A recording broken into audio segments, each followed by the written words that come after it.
É um prazer, uma grande alegria estar com você. Obrigado, pastor Eli, Sueli, pastor Daniel, diretora Cidinha, Luciano, toda a equipe que tem me servido de uma forma tão excelente nesse tempo. Tem sido muito acolhido e vocês estão debaixo de uma boa liderança, um bom pastoreio, amém, que de fato manifesta e demonstra o amor de Deus.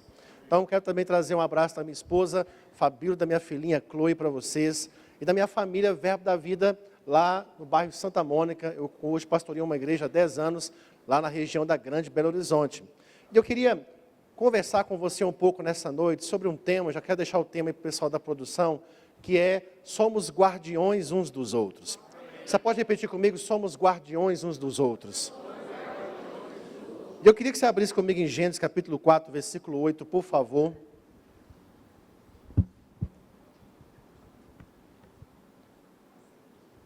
Aleluia. Deus é bom, diga Deus é bom. Deus é bom. Nós vamos conversar bastante nessa noite sobre um tema tão maravilhoso, que eu creio que vai te inspirar nessa noite, amém? Que vai tocar a sua vida e que vai trazer para você aquilo que de fato você precisa. Tem como dar só mais um pouquinho de retorno para mim, por favor? Gênesis capítulo 4, versículo 8, quem achou, diga estou acordado. Quem não achou, diga eu também. Graças a Deus, todo mundo acordado, né? Glória a Deus, a luzinha está apagada aí, mas vamos chegar lá, amém? Então vamos lá, disse Caim a Abel, seu irmão, vamos ao campo. Estando ele no campo, sucedeu que se levantou Caim contra Abel, seu irmão, e o matou. Disse o Senhor a Caim, onde está Abel, o teu irmão Caim? E a resposta de Caim é bem interessante, ele é assim: não sei, acaso sou eu tutor do meu irmão? Vamos orar. Pai, muito obrigado por essa noite, obrigado pela tua palavra que vai ser ministrado aos nossos corações. Fala através dos nossos lábios, pense através dos nossos pensamentos. Nós nos submetemos completamente à instrução do Teu Espírito Santo, aquilo que Ele tem para compartilhar, a porção dessa noite, para nos inspirar, para sermos inspirados, para inspirar outros e abençoar outros, no nome poderoso de Jesus Cristo, amém? Sabe, quando Gênesis encontramos uma passagem muito difícil, e vai ser o primeiro homicídio, da Bíblia, vai ser exatamente dentro de um contexto familiar, aonde o seu irmão Caim, dois irmãos, no contexto, você conhece bem essa história, levaram uma oferta na presença de Deus, a oferta de Abel, Abel e sua oferta foram aceitas por Deus, mas Caim e a atitude dele, a oferta dele não foram aceitas por Deus, E isso gerou um sentimento de inveja, um sentimento de ódio e raiva no coração daquele irmão chamado Caim. E aquilo foi crescendo dentro dele, a ponto dele ter uma atitude de matar o seu irmão. E quando Deus chega aqui para Caim, Deus está trazendo uma alerta para Caim. Deus sabia o que tinha acontecido, mas Deus estava trazendo um senso de responsabilidade para Caim sobre os seus atos, daquilo que ele tinha feito. E a resposta de Caim, já numa condição onde o pecado tinha entrado no seu coração, ele diz: espera aí, mas sou eu porventura tutor do meu irmão? Eu não estou nem aí, eu quero saber onde está o meu irmão. E a resposta dele, é a grande pergunta de Gênesis, porque a grande pergunta de Gênesis é: onde está o meu irmão? E eu quero que você fale para a pessoa do seu lado: onde está o teu irmão? E essa é a grande pergunta de Gênesis: onde está o meu irmão? Nós vamos ver que todo o cenário bíblico vai nos levar para uma resposta, e ela é bem interessante, porque aqui Deus, Ele espera de nós, Ele espera de nós uma relação uns com os outros. Deus tem expectativa, para que tenhamos uma consideração, um entendimento da importância de uns aos outros. Será que Deus está nos chamando para entender que somos guardiões uns dos outros, que precisamos entender e cuidar uns dos outros? Porque a palavra tutor aqui, quando Caim fala, sou eu porventura tutor do meu irmão, a palavra tutor é a palavra guardião. Diga comigo, guardião. Guardião, ou vigia, ou protetor, ou prestar atenção. Mas eu queria pegar a palavra guardião, que é o destaque dessa mensagem dessa noite. Então, sou eu porventura guardião do meu irmão? Sou eu porventura tutor, guardião do meu irmão? E a pergunta que você pode fazer agora é, mas o que eu tenho a ver com isso? Porque aqui está falando de um contexto familiar, né, de um contexto consanguíneo, né, está falando de uma família, está falando dos dois filhos de Caim, Adão e Eva. Está falando daquela primeira família terrena. Mas sabe, querido, quando a gente pega a palavra irmão na Bíblia, a palavra irmão vai muito além de um parente consanguíneo, ou ligado por laços de sangue. Mas a palavra irmão também significa, né, a palavra onde diz, né, que somos ligados, né, também por uma mesma tribo, ou por um mesmo grupo. Quando a gente olha para o cenário da redenção em Cristo Jesus, nós vamos entender aquilo que Jesus fez por nós. E através do arrependimento, e através do novo nascimento, nós vamos ver que nós somos enxertados na família espiritual de Deus. Sabe, a redenção, a revelação da redenção feita por Jesus, por nós naquela cruz, ela nos insere na paternidade de Deus. Nós recebemos uma filiação, nos tornamos filhos de Deus. Diga, eu sou filho de Deus, diga.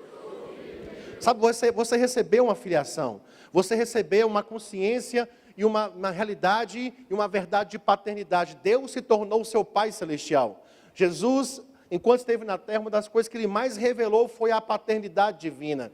Essa consciência de família, sabe? E em Cristo fomos inseridos na família de Deus. Eu não sei se você lembra, mas João capítulo 1, versículo 12 diz, a todos quanto receberam. Quantos receberam a Jesus aqui? A Bíblia diz que você foi feito o quê? Filho de Deus. Diga, eu sou filho. Agora, dentro dessa realidade de filho, muitos outros filhos também estão nascendo e entrando para essa família.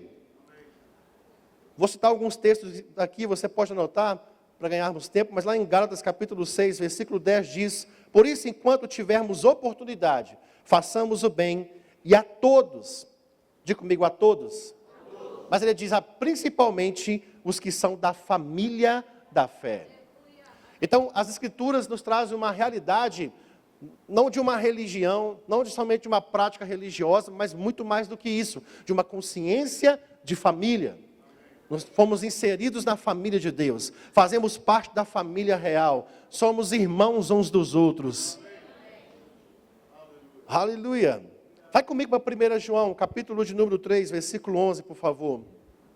Primeira carta de João, capítulo 3, versículo 11. Olha aqui, o apóstolo João vai falar sobre isso, trazendo esse exemplo do Antigo Testamento de Caim, a atitude que ele teve, para nos trazer um princípio nessa noite. Ele diz, pois esta é a mensagem que vocês ouviram desde o princípio. Qual é a mensagem que eles tinham ouvido desde o princípio? Que amemos uns aos outros. Essa é a mensagem que ouvimos desde o princípio. Ele diz, não sejamos como Caim, que pertencia ao maligno e matou seu irmão. E por que o matou? Porque as suas obras eram más e os seus irmãos eram justos. Então o Espírito Santo, ele conecta, né, a igreja, a realidade daqueles cristãos aqui, do contexto de João, trazendo uma passagem do Antigo Testamento, que nós já lemos em Gênesis capítulo 4, que é a de Caim matando o seu irmão, para trazer um princípio para eles, da importância do cuidado mútuo, da importância de amarmos uns aos outros, de cuidarmos uns dos outros. Então a grande pergunta que eu trouxe aqui no início é, quem é o meu irmão? Sabe, essa é a grande resposta. Nós somos guardiões uns dos outros. Aquilo que Cristo fez por nós, aquilo que Deus realizou por nós, nos inseriu numa realidade onde precisamos entender que nós somos guardiões uns dos outros. Eu sou guardião do meu irmão, eu preciso cuidar uns dos outros, eu preciso ter atenção uns com os outros. Isso é a realidade daquilo que Cristo fez por mim na cruz, me inserindo nessa família. Sabe, e assim é desde o início da Bíblia, desde Gênesis capítulo 4, em toda a Bíblia, até o final dela, só existe uma mensagem, ela não mudou. Nós precisamos amar uns aos outros, nós precisamos cuidar uns dos outros. Sabe, toda a realidade do Novo Testamento, quando você lê principalmente as cartas do Novo Testamento para as igrejas, o tempo todo é o estímulo a uns aos outros. Perdoai-vos uns aos outros, amai-vos uns aos outros, curai uns aos outros, né? Exaltai uns aos outros, corrigi uns aos outros, edificai uns aos outros, porque a mensagem do Novo Testamento é, somos guardiões uns dos outros. Diga, eu sou guardião uns dos outros. O apóstolo Paulo também nos traz esse modelo, e eu queria que você fosse comigo para Romanos capítulo 15, versículo 1, por favor. Romanos capítulo 15, versículo 1. Nós vamos chegar num bom lugar, amém? Olha o que diz aí a carta do apóstolo Paulo em Romanos capítulo 15, versículo 1 em diante. Ele diz: ora, nós que somos fortes, está falando para mim e para você. Nós que somos o quê? Diga, eu sou forte. Está falando para você, amém? Nós que somos fortes, devemos o quê? Suportar as debilidades dos fracos. Então você é forte. Deus chama para você para suportar. E essa palavra suportar, um tempo atrás a gente ouviu muito ela só para uma linha de pensamento que era suportar no sentido de dar suporte. E de fato fomos chamados para suportar uns aos outros, dar suporte uns aos outros. Como que uma sustentação de uma pilastra, né? Como uma sustentação de um edifício, de uma fundação. Nós de fato precisamos dar suporte o tempo todo uns aos outros. Mas também a palavra suportar aqui é não suportar mesmo as diferenças.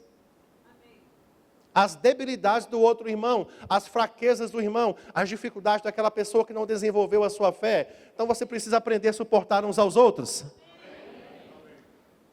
Aquela pessoa é difícil demais, mas pode ser que aquela pessoa que você diz que é difícil demais, está dizendo que você também é difícil demais. Por isso precisamos suportar uns aos outros. Aleluia. Ele continua dizendo, portanto, cada um de nós, versículo 2, agrade ao próximo no que é bom para a edificação. Ele diz, porque também Cristo não se agradou de si mesmo. Antes, como está escrito, as injúrias do que ultrajavam caíram sobre mim, pois tudo quanto outrora foi escrito para o nosso ensino foi escrito, a fim de que pela paciência e pela consolação das Escrituras tenhamos esperança. E olha o versículo 5 comigo, por favor. Olha o que ele diz. Ora, ele diz, o Deus da paciência. Então você tem que ser cheio de paciência, porque o seu Deus é o Deus da paciência.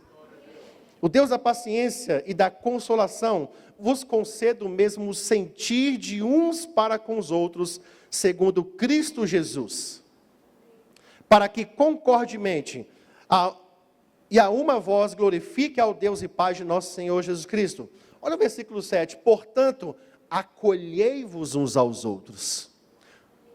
Diga comigo, acolher. Ele diz, ele fecha essa conclusão do versículo 1 ao versículo 7, dizendo, precisamos acolher uns aos outros, como também Cristo nos acolheu, para a glória de Deus. Sabe, então, quando olhamos aquela pergunta, onde está o meu irmão? O modelo do mundo é um modelo de Caim, o homem na consciência do pecado, né? Sou eu, porventura, guardião do meu irmão? Não estou nem aí para aquele irmão. Aquela indiferença com o irmão, aquela repulsa pelo seu irmão, aquela falta de cuidado com o seu irmão. Mas o modelo de Cristo, o nosso modelo, o meu modelo, o seu modelo é, precisamos acolher uns aos outros como Cristo nos acolheu. Precisamos receber uns aos outros. E essa palavra acolher não é simplesmente ser educado com as pessoas, não é simplesmente tolerar alguém, mas é abrir um espaço no seu coração para o próximo, para o outro. Aleluia. Deus abriu um espaço no coração dele para você. E precisamos abrir um espaço no nosso coração também para os outros. Sabe, esse é o grande princípio que precisamos entender nessa noite. Deus cuida de nós, nós cuidamos dos outros. Deus tem cuidado de você. Você tem testemunhos onde Deus tem manifestado o cuidado dele na sua vida. Sabe, isso não deve parar só em você, você deve cuidar também dos outros igualmente. Porque somos guardiões uns dos outros. Quando voltamos para a igreja primitiva, vai comigo lá para Atos capítulo 2, por favor. Na igreja primitiva nós encontramos também esse modelo, do modelo inicial, do que seria, né, a nova instituição, naquele mundo daquela época, uma instituição que se destacou, né, ela impressionou o mundo do seu tempo, porque ela era diferente em muitos aspectos. E algo era muito peculiar nessa nova comunidade, porque, querido, já existiam muitos ajuntamentos na época de Atos, ou antes de Atos dos Apóstolos. Antes da fundação dessa igreja, já existiam muitos ajuntamentos. Mas ali não era somente um ajuntamento, amém? Ali era uma comunidade transformada, que gerava transformação em outros. Nós temos muitos ajuntamentos hoje, mas mais do que ajuntamento, precisamos ser uma comunidade que transforma uns aos outros. Olha o que diz Atos capítulo 2, versículo 42, por favor. E perseveravam na doutrina dos apóstolos, no partir do pão e na comunhão, e também nas orações. Então aqui nós chamamos esse modelo aqui de um modelo de uma igreja segundo o coração de Deus. Era a igreja dos 12 apóstolos, era a única igreja também. Mas Deus estava operando poderosamente naquela igreja. E alguns pilares foram responsáveis para a sustentação daquele crescimento extraordinário. O primeiro deles era, eles tinham uma forte identidade doutrinária. Graças a Deus você está numa igreja que tem uma forte identidade doutrinária. Era uma igreja que perseverava na palavra. E como nós pregamos nos nossos púlpitos, como você ouve aqui em todos os cultos, a importância de você perseverar na palavra, de você permanecer na palavra. Amém? Porque é a palavra que nos transforma, é a palavra que nos limpa, é a palavra que nos edifica, que nos salva. É a palavra de Deus, amém? Mas também eles perseveravam na oração. Eles eram uma igreja que orava, que gerava os planos de Deus. Uma igreja onde vivia orando juntas e coisas poderosas aconteciam, intervenções divinas, assistência angelical, pelo poder da oração, porque é isso que a oração produz. Perseveravam também no partir do pão de casa em casa. Mas algo me chama a atenção, que também Lucas também se destacou naquela comunidade transformada. Eles perseveravam também na comunhão. Diga comigo, comunhão. Sabe, eu vejo de vez em quando, e eu quero, de maneira alguma aqui, minimizar isso. Pelo contrário, eu quero também incentivar, e precisamos cada vez mais buscar isso. Mas a gente vê muitos movimentos hoje de pessoas que buscam ler a Bíblia em 6 meses. Eu consegui ler a Bíblia em 3 meses. Eu consegui ler a Bíblia em 6 meses. Eu consegui perseverar e ler a Bíblia em 6 meses. Eu estou perseverando na oração. Eu tenho orado 1 hora por dia. Eu tenho orado todos os dias, 3 vezes ao dia. Sabe, e glória a Deus, e que coisa maravilhosa que você continue assim. Mas eu te pergunto nessa noite, você tem meditado na palavra 3 meses, lido a Bíblia 6 meses inteira. Eu te pergunto, em 3 meses você visitou alguém? Em 3 meses você perseverou para ter comunhão com alguém, para visitar alguém? Porque quando você pega Atos capítulo 2, versículo 42, Lucas coloca a perseverança na palavra, oração, mas também comunhão no mesmo nível. Da mesma forma que precisamos perseverar todos os dias na palavra, precisamos perseverar todos os dias na oração, eu preciso também perseverar constantemente em ter comunhão com os meus irmãos.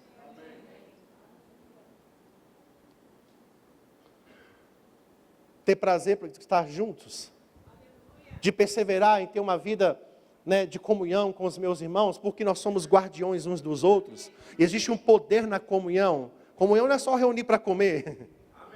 Quando se fala em comunhão de crente, é comida, né? Pelo menos em BH, Minas Gerais, você sabe que a gastronomia de Minas Gerais é a melhor do Brasil, né? Você sabe disso, né? Eu sei que você é humilde, você reconhece isso, não reconhece?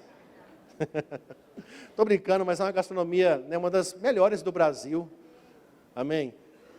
Sabe, e comunhão não é só comer. Comunhão vai muito mais do que isso, amém? Existe um poder, assim como meditar na palavra gera poder em você, assim como perseverar na oração gera poder, comunhão gera poder. Uau! É colocado na mesma ordem de importância. Aquela igreja primitiva entendeu isso e existia um poder na comunhão. E sabe qual foi o resultado disso extraordinário? O versículo 47, quando diz, e todos os dias acrescentava o Senhor, dia após dia, aqueles que estavam sendo salvos. Sabe, aquela igreja rapidamente, quando tinha necessidades, ela se movia poderosamente. Abriam mão, abnegavam dos seus bens para suprir a necessidade dos outros.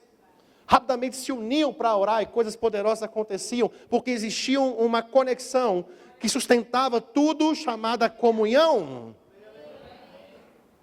Sabe, o isolamento não é saudável para a nossa vida, para nenhum ser humano. Deus não nos criou para sermos seres isolados, vivemos isoladamente. Deus nos criou para sermos seres sociais, relacionáveis, para estarmos juntos. Comunidade faz parte disso. O tempo todo da Bíblia é isso, junto uns aos outros, corpo, consciência de estarmos unidos. E precisamos entender a força e o poder da comunhão para entendermos aquilo que Deus quer fazer nas nossas vidas, aqui em Bauru, nas regiões vizinhas. Amém. Abra comigo em Gálatas capítulo 6, versículo 2, por favor. Gálatas capítulo 6, versículo 2, nós vamos apertar um pouco mais agora, amém? Mas eu creio que você vai ser ricamente edificado pela palavra. Gálatas capítulo 6, versículo 2.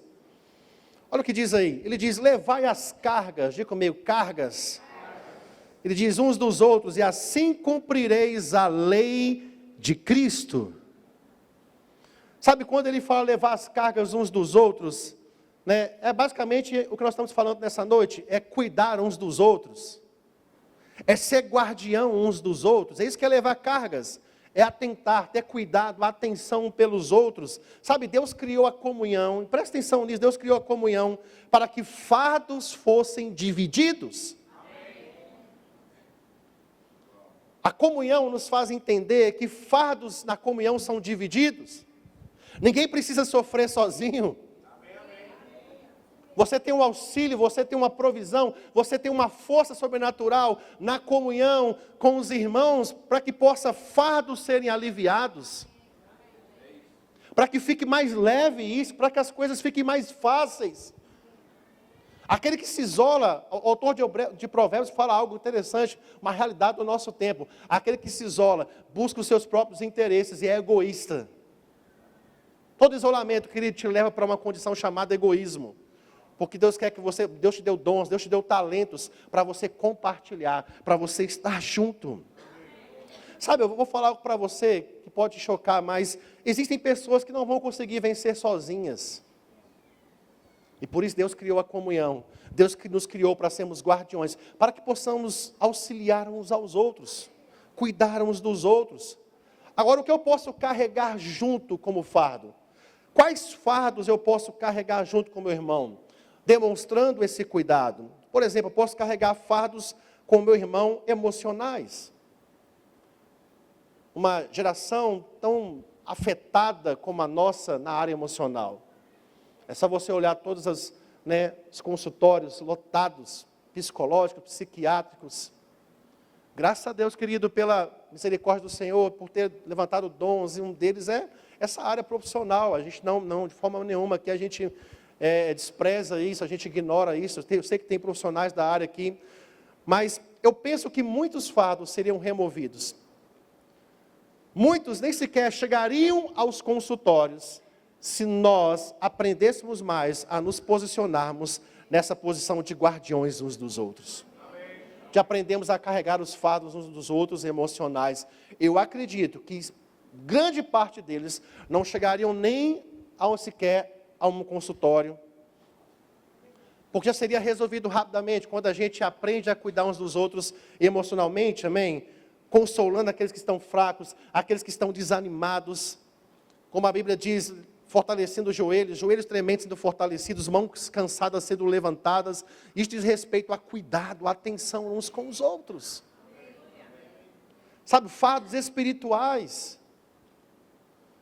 Sabemos que tem coisas que são influências espirituais e que precisamos, querido, auxiliar o fardo dessas pessoas. Eu gosto do exemplo de Epáfras, só vou citar lá em Colossenses capítulo 4, versículo 12 e 13. Paulo cita um homem chamado Epáfras. E ele fala algo interessante sobre Epáfras. Epáfras, ele diz, ele diz que Epáfras se esforçava intensamente, combatendo intensamente, pelos de Colossenses, pelos de Laodiceia e Herápolis. Aquele homem, querido, sustentava três cidades em oração. Aquele homem orava por 3 igrejas, além de ser um discipulador, porque ele fundou a igreja de Colossenses, além de ser aquele que ensinava a palavra, discipular pessoas, ainda tinha tempo para sustentar pessoas espiritualmente.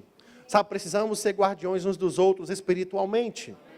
Sermos um suporte para o meu irmão. Antigamente se usava muito, no meio evangélico cristão, protestante, usava muito a expressão, eu me coloco na brecha por você. Sabe, assim como o pastor aqui resgatou essa consciência de você, às vezes por causa da modernidade, você perde essa consciência de coletividade, de corpo, de estarmos juntos aqui, todo mundo na frente, num ato de fé, com um envelope fazendo isso. Precisamos também resgatar algumas coisas do nosso meio, amém? Nos colocarmos na brecha por uma pessoa, nos colocarmos na brecha por alguém. Aleluia. Sermos um suporte para alguém. Aleluia. Sabe, aliviarmos fardos, necessidades materiais. Orar por aqueles que estão passando por dificuldades, ser um suporte nessa área, ser um canal de bênção para aquela pessoa, amém? Então, estar sensível a se mover, Deus vai te guiar, te mover poderosamente. Eu gosto sempre de dizer lá na nossa igreja que nós somos um centro de distribuição dos recursos celestiais de Deus. Já viu quando você vê aqueles galpões gigantescos, né, de e-commerce, né, da Amazon, aqueles outros, sabe? Aquela realidade onde o tempo todo chega produtos e sai produtos. Aqueles galpões não têm a finalidade de colocar produtos para ficar o resto da vida ali acumulando e só se encher. Não. Chega produtos e sai produtos. O tempo todo, 24 horas por dia. Sabe, espiritualmente, você também é assim. Pode ser que não esteja chegando para você porque você tem fechado as portas do seu galpão. Chega, mas você não distribui. Por isso não tem chegado mais. Começa a entender essa consciência de ser generoso, porque generosidade faz parte do seu DNA. Podemos dar suporte também familiar, amém? Quantas famílias sofrendo no nosso tempo, ser um suporte para famílias estruturadas, dando suporte para famílias, sabe, de também ser de aliviar fardos em momentos de enfermidade de pessoas. De você, querido, visitar pessoas que estão sofrendo, pessoas que estão enfermas. Eu vou falar algo aqui, pastor, me perdoe, todo cuidado, mas eu vou falar, tá? Deixa eu falar para você uma coisa que você precisa entender nessa noite. Visita ou visitar pessoas não saiu de moda. Você sabia que visitar pessoas não saiu de moda? Você olha o modelo de Atos dos Apóstolos, estavam de casa em casa. Estavam juntos diariamente, de casa em casa, juntos na porta do templo, de casa em casa. O que quer dizer isso? Eles tinham esse hábito do desejo e o prazer de estar junto. Estar mais presente. Sabe, visitar não saiu de moda. Quantos de nós, às vezes, estamos tão na modernidade, que a gente aconselha pelo WhatsApp, a gente ora pelo WhatsApp, a gente dá a palavra pelo WhatsApp. E graças a Deus pela modernidade, para nos facilitar essas conexões. Mas, querido, a Bíblia fala também, porão as mãos sobre o WhatsApp e serão curados? E porão as mãos sobre os? Você precisa ir lá e pôr as mãos também? E de respeito a cuidado, atenção, de ir lá e pôr as mãos, de estar presente, nós precisamos resgatar isso também. Sabe, muitas vezes a pergunta de quem está na infância espiritual, muitas vezes é essa: quem vai cuidar de mim? E todos nós aqui precisamos de cuidado de tempos em tempos na nossa vida, mas a pergunta daqueles que estão maduros na fé é essa: quem Deus quer que eu cuide hoje? A oração de um homem ou mulher de Deus maduro na fé é essa: quem Deus quer que eu cuide hoje? Eu gosto de uma frase de Joyce Meyer, que ela fala assim, bem interessante. Ela fala que ela começou a orar todos os dias dessa forma. Ela orava: Senhor, algo de bom vai acontecer comigo hoje. Você pode dizer isso comigo? Algo de bom vai acontecer comigo hoje. Mas também ela diz que o Senhor também instruiu ela a orar. Ela orava: algo de bom vai acontecer comigo hoje, e algo de bom vai acontecer através de mim hoje. Aleluia. Às vezes nós estamos: Senhor, não estou tendo experiências contigo, não estou ouvindo a tua voz. Sabe, querido, uma forma de você começar a ouvir a voz do Senhor todo dia, orando isso: Senhor, quem você quer que eu cuide hoje? E se prepare para de repente começar a ter coisas que Deus vai se mover na sua vida. Sabe, eu oro isso constantemente. E esses dias mesmo, acho que foi sexta-feira, eu tive um sonho. Isso era mais ou menos 7 horas da manhã. Eu tive uma visão, um sonho.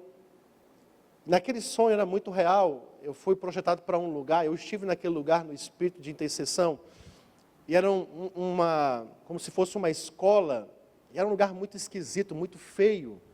E existia uma escuridão ali, que não era a escuridão da falta de iluminação. Era uma escuridão diferente. E dentro daquela escuridão, dentro daquele lugar, eu entrando ali, eu vendo aquele lugar muito esquisito, eu sentia algo muito ruim, muito maligno, uma opressão muito, muito grande naquele lugar. E eu ouvi uma voz de uma jovem chorando. Terrivelmente, copiosamente. Quando eu vi aquela voz, eu vi aquilo começou a vir para mim, aquela percepção espiritual começou a vir para mim, eu comecei a sair daquele ambiente, eu lembro que eu comecei a subir as escadas, e aquelas trevas, como eu falei, não era luz, iluminação artificial, era algo espiritual, tentava me sufocar e me paralisar, e eu acordei naquele momento, despertei, e eu deitado, falei, Senhor, o que é isso?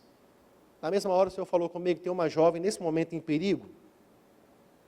Sabe, e desde aquele dia, sexta-feira, até hoje, eu tenho levantado uma intercessão por ela, eu tenho orado por aquela pessoa. Sabe, isso é essa consciência de você precisa entender quem Deus quer que eu cuide hoje. Porque quando você começar a entender isso, querido, que você é guardião dos outros, Deus vai começar a te usar poderosamente. Porque o cuidado é uma expressão do amor cristão. Lembra de João, capítulo 13, versículo 35? Nisto conhecerão todos que sois os meus discípulos, se andarem no poder sobrenatural uns com os outros. É isso? O que diz lá? Se vocês amardes uns aos, a marca de um discípulo é cuidado e atenção. A marca de um discípulo de Cristo é andar no amor de Deus. É ter cuidado uns com os outros, porque o cuidado nasce de um coração transformado por Deus. Se o meu coração foi transformado por Deus, querido, é prazer para mim, é prazeroso para mim, faz parte da minha marca, do meu DNA, cuidar uns dos outros, ter atenção uns pelos outros. Quem ama importa, quem ama percebe as necessidades do próximo.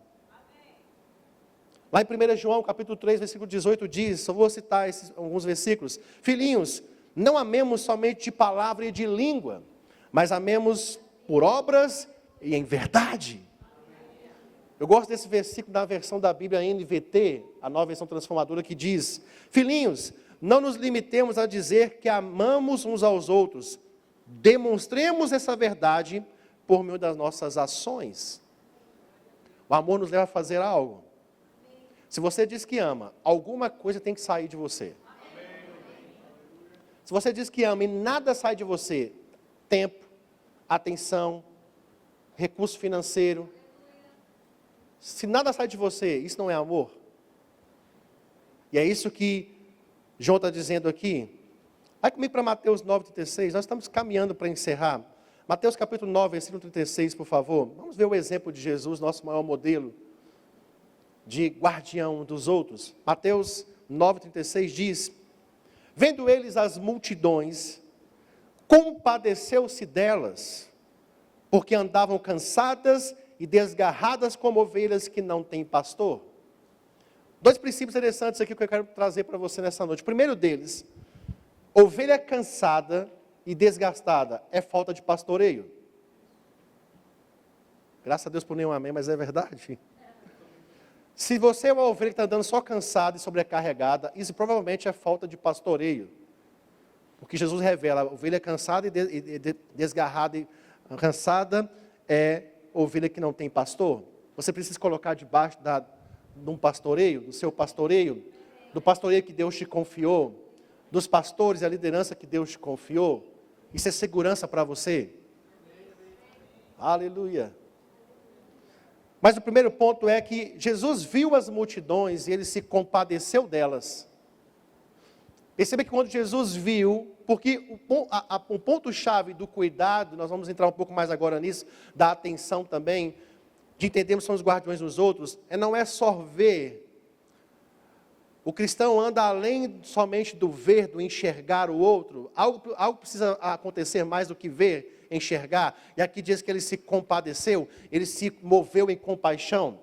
Tanto é que no contexto diz que ele percorria a Jesus ensinando, pregando e curando as pessoas. Porque é esse que cuidar da atenção promove você fazer algo por alguém.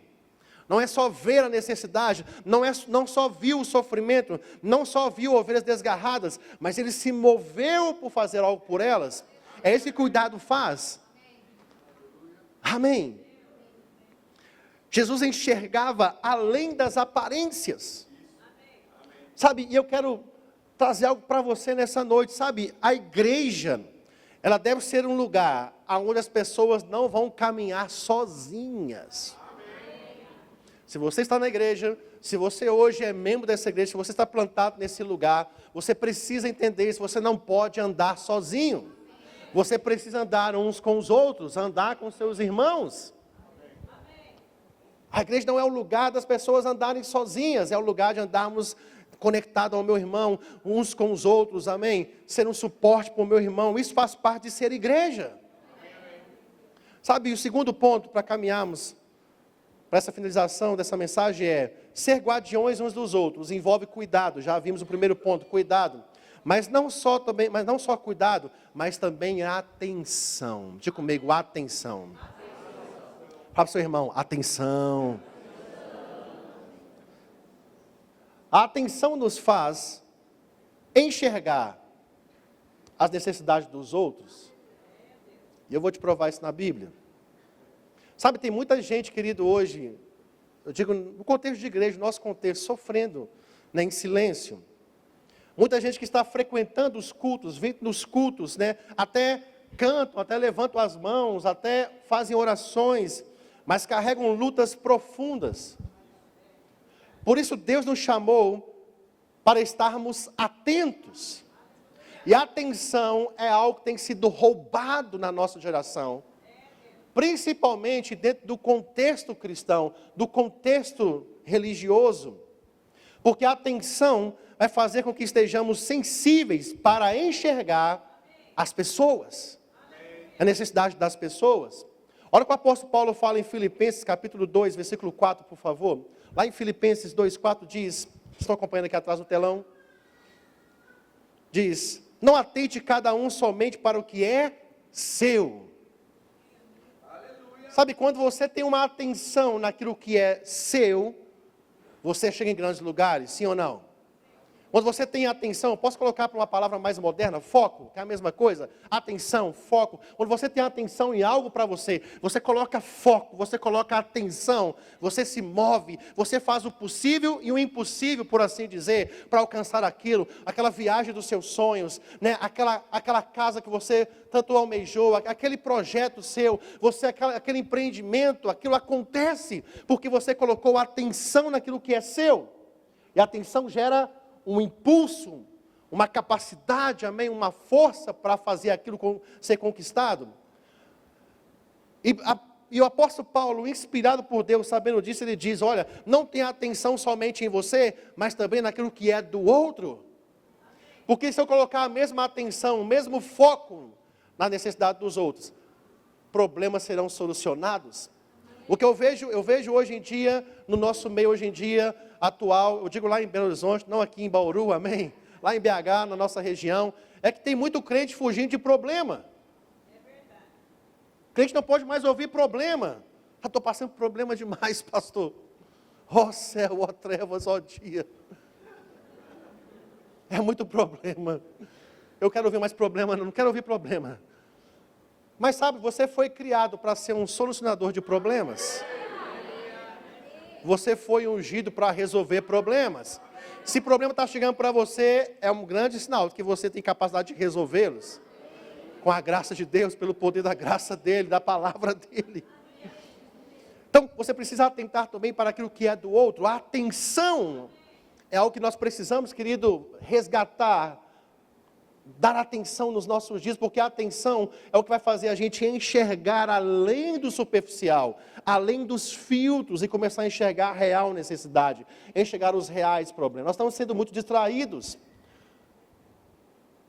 Você está sendo extraído de nós, minado de nós, essa atenção que é sobrenatural, e nós estamos percebendo que as pessoas estão com problemas e problemas no nosso redor e não estão sendo solucionados. As pessoas não estão tendo mudança de vida com uma palavra tão poderosa como essa, porque a gente não está tendo algo chamado atenção, desenvolvendo atenção bíblica.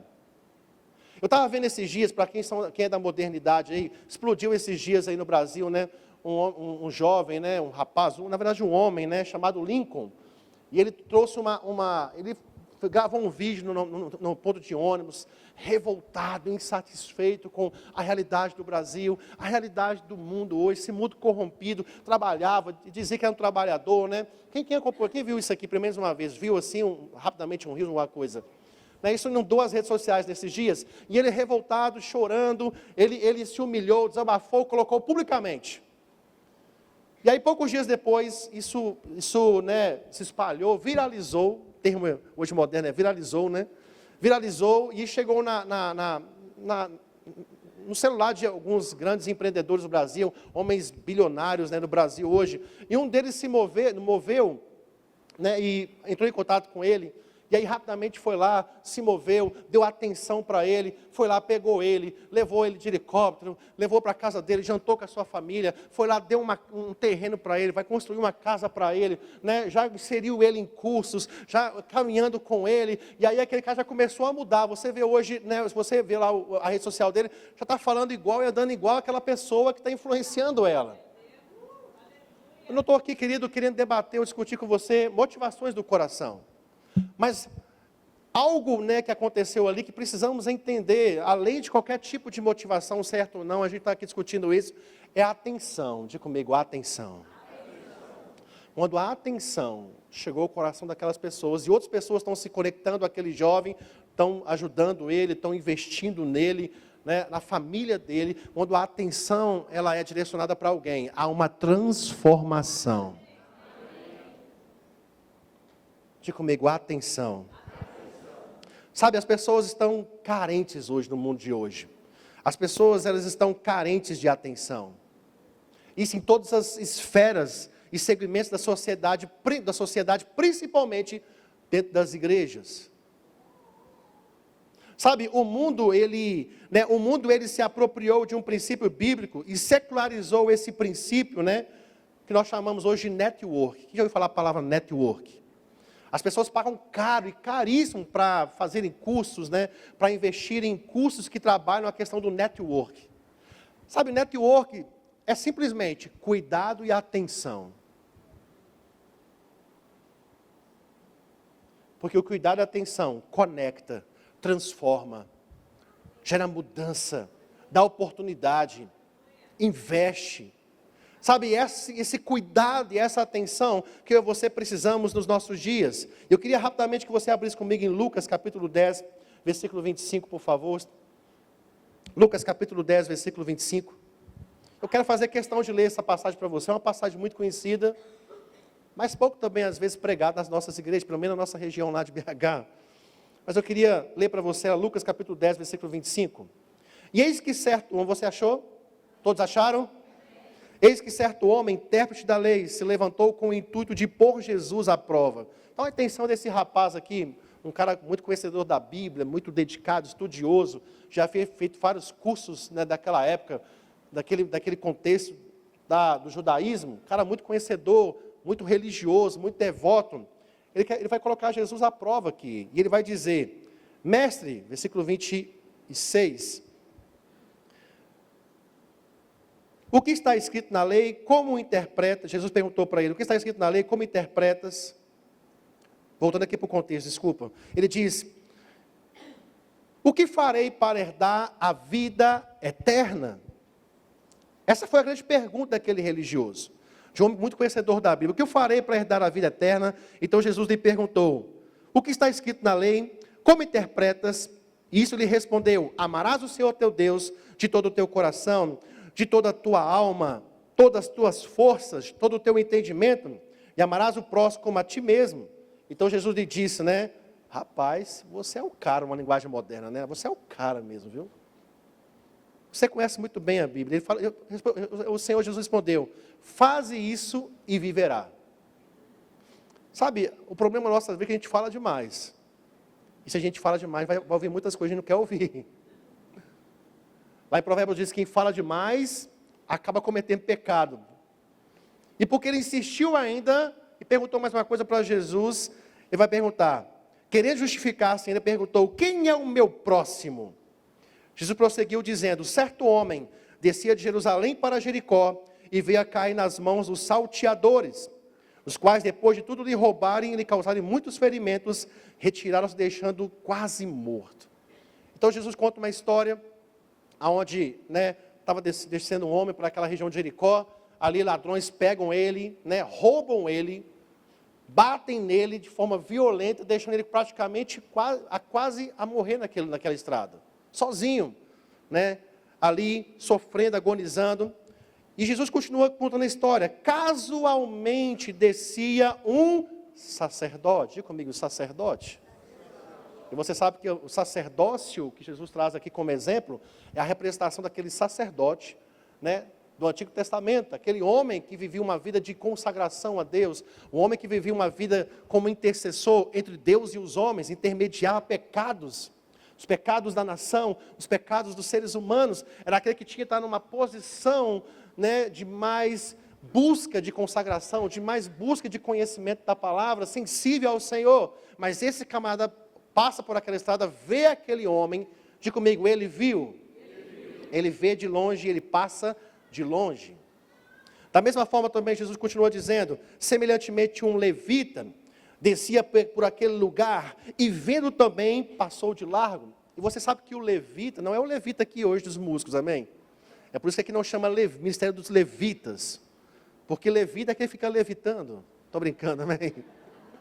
Mas o levita aqui é aquele que, né, ele fazia parte da parte musical do templo, da adoração, mas também trabalhava no templo, servia no templo, na manutenção do templo, em outras palavras. Era uma pessoa que estava o tempo todo no templo, ouvindo a palavra, no ambiente, amém, da oração, da consagração, da adoração, da ministração da palavra. Alguém que estava, né, deveria estar cheio da palavra e praticando isso. Mas ele passa também, ele vê e passa de largo. Aí Jesus vai e traz um exemplo de um samaritano. Aí Jesus foi com os dois pés mesmo, querido, naquele jovem, como diz o termo moderno, para dar uma no jovem mesmo e fazer entender. Porque ele traz o exemplo do samaritano. E o samaritano para os judeus, né, como exemplo, era algo humilhante. Existia uma rincha, né, e um preconceito cultural de séculos e séculos entre judeus e samaritanos. Você tem uma ideia, se um sacerdote samaritano, né, e um sacerdote judeu estava num lugar e um samaritano passasse, e a sombra dele passasse pelo sacerdote, por assim dizer, tocasse nele, aquele sacerdote judeu corria para casa, tirava suas vestes, lavava ela, porque se achava imundo, porque a sombra de um samaritano passou nele. Eles viajavam, né, de Jerusalém para as regiões do norte de Israel, tinha que passar por Samaria, eles davam uma volta, quilômetros e quilômetros, de dias a mais, para não se encontrar com o samaritano. E Jesus pega um exemplo de um samaritano, para falar para aquele jovem religioso. Certo samaritano seguia o seu caminho, passou-lhe e vendo, então veja, o sacerdote viu, o levita viu, e o samaritano viu, mas algo a mais entrou em operação nessa história. Ele viu e teve atenção. Porque não basta somente vermos, enxergarmos, precisamos ter atenção. Ele viu e ele se compadeceu daquele homem. Isso é atenção. Ele parou, ele olhou, ele enxergou, ele viu, mas teve atenção, porque assim como é importante o cuidado, precisamos também entender a importância da atenção na nossa vida. Atenção uns com os outros. E o texto diz que chegando-se, pensou-lhe os ferimentos, aplicando óleo e vinho, e colocando sobre o seu próprio animal, levou para uma hospedaria e tratou dele. No dia seguinte, né, tirou 2 denários, entregou aos hospedeiros, dizendo, cuida deste homem, e se alguma coisa gastares a mais, aleluia, eu te indenizarei quando voltar. E a resposta final, para dar uma naquele jovem religioso, que Jesus faz é, qual desses 3 homens parece ter sido para você? O próximo do homem que caiu nas mãos salteadores? E ele respondeu, né, aquele que usou de misericórdia para com ele. Então ele disse, vai e faz o mesmo. Porque, querido, se a gente não tiver atenção, a gente não vai perceber as necessidades dos outros. A gente está todos os dias na igreja, a gente está aqui fazendo, buscando ao Senhor, está aqui adorando, está aqui fazendo as coisas, mas se a gente não aprender a desenvolver cuidado e atenção, nós vamos passar de largo na necessidade das pessoas. Eu preciso ter atenção, diga comigo, atenção. E eu finalizo com esses 2 versículos, sabe? A diferença desse samaritano foi não apenas ver, mas prestar atenção. Muitos veem problemas hoje, mas poucos se dispõem a agir e resolver os problemas uns dos outros. Por isso você é guardião uns dos outros. Diga, eu sou guardião uns dos outros. Sabe, eu gosto de Marcos 11:24, onde Jesus cura um cego de Betsaida. Ele chega para aquele cego, e é bem curioso, porque é Jesus, hein, gente? Jesus orando por aquele cego, e quantos cegos ele orou, instantaneamente aqueles cegos foram curados. Mas aquele cego de Betsaida, alguma coisa aconteceu que, quando Jesus orou por ele, Jesus pergunta, o que você vê? Ele diz, eu vejo pessoas como árvores andando, uma linguagem mais atual. O que ele está dizendo? Eu estou vendo ainda embaçado, não consigo ver as pessoas de forma detalhadas. Então Jesus orou novamente por ele, ele é curado. Mas eu trago esse princípio para essa mensagem nessa noite. Nós estamos vendo pessoas como árvores andando.